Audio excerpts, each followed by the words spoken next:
Kamusta ang naging resupply mission at ano-ano yung naranasan ninyo sa pagpunta sa Ayungin Shoal? Yes, magandang tanghali, Rosalie. Maayos naman kaming nakabalik dito sa Bulilian Port sa Palawan. Alas 2 ng madaling araw kanina mula sa West Philippine Sea para sa resupply mission sakay ng barko ng Philippine Coast Guard.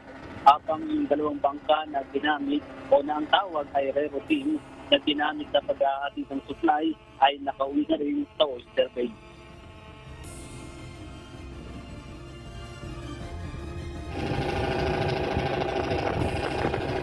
Huwebes ng umaga, naglayag patungo sa West Philippine Sea ang BRP Cabra MRRB-4409 ng Philippine Coast Guard. Kasama ang isa pang barko na BRP Sindangan 4407. Ito ay upang siguruhing ligtas na makararating sa Ayungin Shoal na nasa West Philippine Sea ang dalawang barko ng Rory Team na maghahatid ng supply sa mga sundalong nasa BRP Sierra Madre. Umaga ng Biyernes, sumalubong na sa amin ang isang barko ng Chinese Coast Guard at inikutan na ang aming sinasakyan. At pagkatapos nito ay nagkaroon na ng radio challenge sa pagitan ng Philippine Coast Guard at China Coast Guard.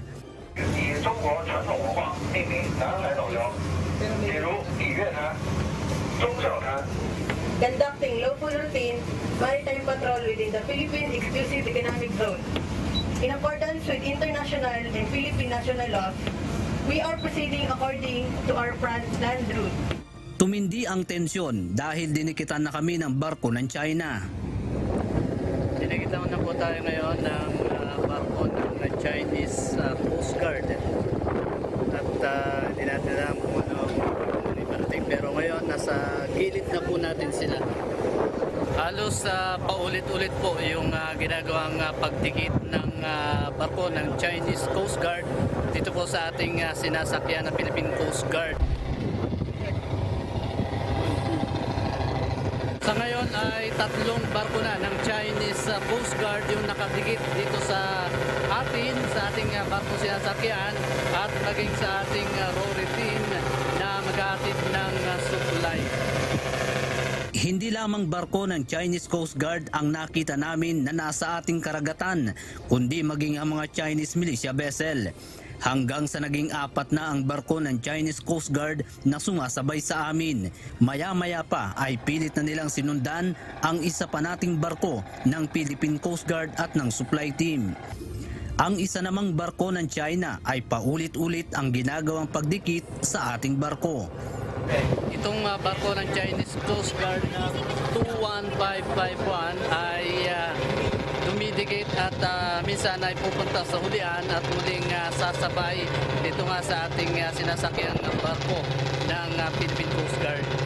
Sa kabila ng panghaharas, pagdikit ng barko ng Chinese Coast Guard ay tuloy-tuloy pa rin ang naging paglalayag ng ating barko kasama ang Rory Team.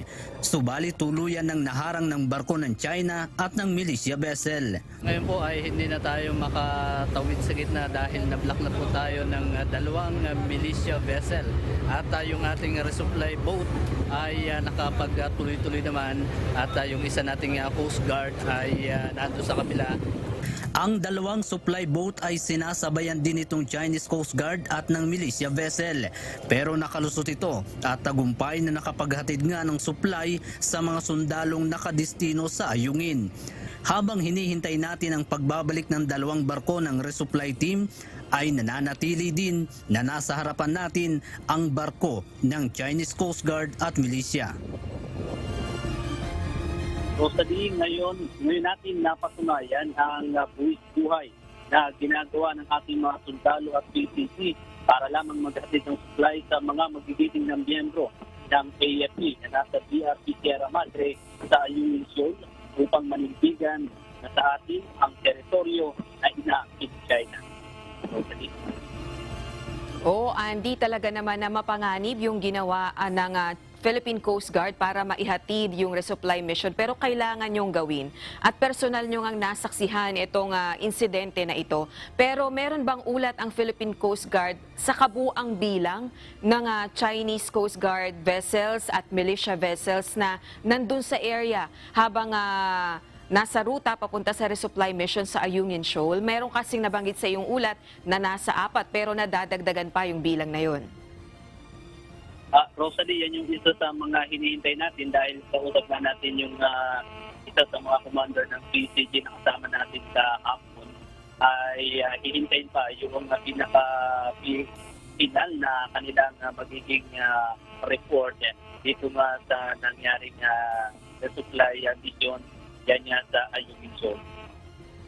O Andy, para rin sa kaalaman ng ating mga kasangbayan, gaano ba kadalas ang resupply mission ng Philippine Coast Guard sa mga Philippine troops na nakadestino o nakaestasyon dyan sa Ayungin Shoal sa BRP Sierra Madre? Base sa kanilang binabanggit sa atin ay monthly yung paghahatid ng supply para doon sa mga nakadestinong sundalo doon nga sa Ayungin Shoal. So minsan ay nag-a-advance ng paghahatid yung ating Cory team at sinusundan ito ng ating Coast Guard. O Andy, kabilang sa pinakamatitinding naging insidente dyan sa West Philippine Sea with regards sa Philippine Coast Guard at Chinese Coast Guard ay yung paggamit ng water cannon at maging ng pagtutok ng military-grade laser. Pero magiging pulisiya na ba ng Philippine Coast Guard ang pagsasama ng Philippine media tuwing magsasagawa ng resupply mission sa mga sundalo natin na nakaestasyon sa BRP Sierra Madre sa Ayungin Shoal? Yung pagsasama ng media ay kasi na rin sa binabanggit sa atin ay open ito. So pwedeng hindi sila magsama at pwede naman na magsama para mayroon ding talagang katunayan na mayroong talagang pangkaharas na nagaganap doon niya sa paghahatid ng supply sa Ayungin Shoal. O last question na lang, Andy, kung yun ang sagot ng Philippine Coast Guard, sa assessment ba ng PCG nababawasan yung pagiging matinding, bagamat sinasabi natin na itong pagpalibot pa rin ng mga barko ng China o Chinese Coast Guard, maging ng militia vessels, matindi pa rin yung aksyon na yan. Pero sa assessment ba ng PCG sa pamagitan ng mga Philippine media na kasama dyan sa misyon na yan, kahit papano nababawasan yung tensyon o yung pagiging agresibo ng China?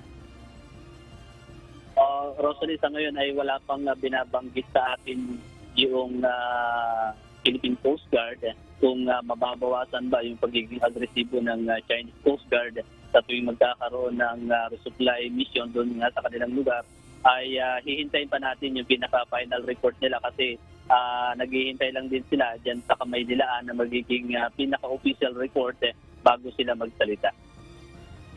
Okay, maraming salamat Andy Pagayona, nagulat ng live mula sa Palawan.